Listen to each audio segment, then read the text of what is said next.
এরকম কিন্তু ছিল না। আল্লাহ এর থেকে আমাদেরকে যে শিক্ষাটা দিচ্ছেন সেটা হইল, যিনি মসজিদের ইমামতি করবেন তিনি কি করবেন, সমাজের নেতৃত্ব দিবেন। এটা ছিল নিয়ম, আর এইটা ছিল আল্লাহর পক্ষ থেকে বিধান আমাদের জন্য। কিন্তু দুর্ভাগ্যবশত আমরা যারা ইমামতি করি তারা রাষ্ট্র কিভাবে পরিচালনা করে এর যে যোগ্যতা, রাষ্ট্রের যোগ্যতা এটা আমাদের কাছে নাই। আর যারা রাষ্ট্র চালায় তাদের কাছে কোরআনের শিক্ষা নাই, যার কারণ সব জায়গায় বুঝতে পারছেন। এই বেলাল থেকে মুক্ত হওয়ার জন্য আল্লাহ রাব্বুল আলামিন যুগ যুগে নবী রাসূল পাঠিয়েছেন মানুষের কাছে কিসের জন্য?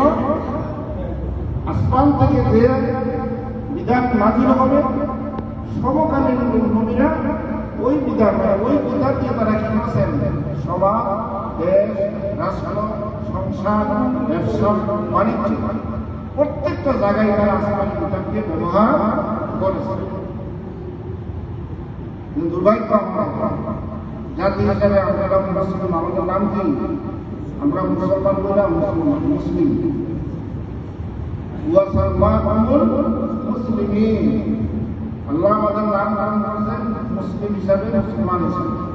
মুসলিম শব্দের অর্থ হল আত্মসমর্পণকারী। মুসলিম শব্দের অর্থ কোথায় আত্মসমর্পণ করে? পাকিস্তানের বাহিনীর কাছে, আমেরিকার কাছে, কার কাছে? আল্লাহ। তারা আত্মসমর্পণ করে কার কাছে? আল্লাহ। অর্থাৎ আল্লাহর বিধানের কাছে। আল্লাহ যে আইন দিয়েছেন সে আইন তারা কি করবে? নিজেরাও প্র্যাকটিস করবে, অনুশীলন করবে এবং সমাজকেও সেই কাছে পরিচালনা করবে। এই জন্য কিন্তু আল্লাহ কোরআনটা নাযিল।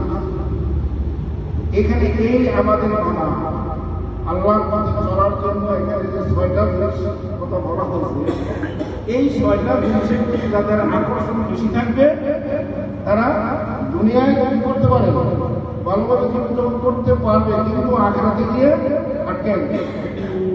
৬টা জিনিসের প্রতি কি বেশি আকর্ষণ হয়, আর এই ৬টা জিনিসের প্রতি মোহনীয় হয়ে আকৃষ্ট হয়ে যদি আল্লাহর বিধান তারা ছেড়ে দেয়, আল্লাহর কথা ছেড়ে দেয়, আল্লাহ যে পড়াশোনা করেছেন সেগুলো তারা বাদ দিয়া দেয়, তাহলে এই ৬টা জিনিস তাদেরকে জাহান্নামে নেওয়ার জন্য যথেষ্ট। এই ৬টা প্রতি যাদের আকর্ষণ থাকবে, আল্লাহর প্রতি যাদের আকর্ষণ থাকবে না, এই ৬টা জিনিস আমাদেরকে জাহান্নামের কঠিন আযাব পর্যন্ত পৌঁছে। তার মধ্যে এটা নাযিলের প্রেক্ষাপট কি কারণে আয়াতটা নাযিল?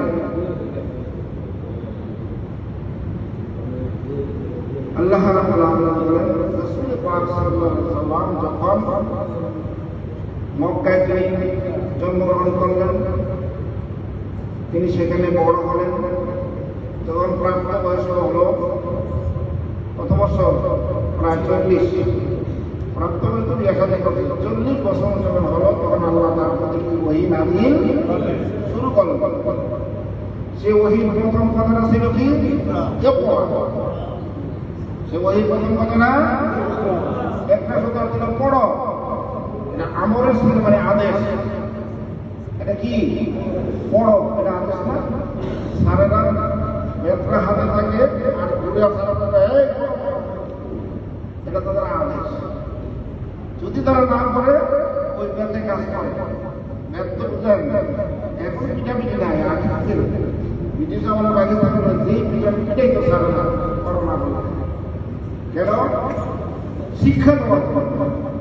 তারা নিজের ইচ্ছাকৃতভাবে পিঠাই করে, আবার মানুষ আসলে তাদের মানুষ করার জন্য। যতদিন পর্যন্ত শিক্ষা মানুষের মধ্যে প্রবেশ না করে ততদিন মানুষ আর মানুষ তারা সে অমানুষ না করে। কথা বুঝতে পারছেন?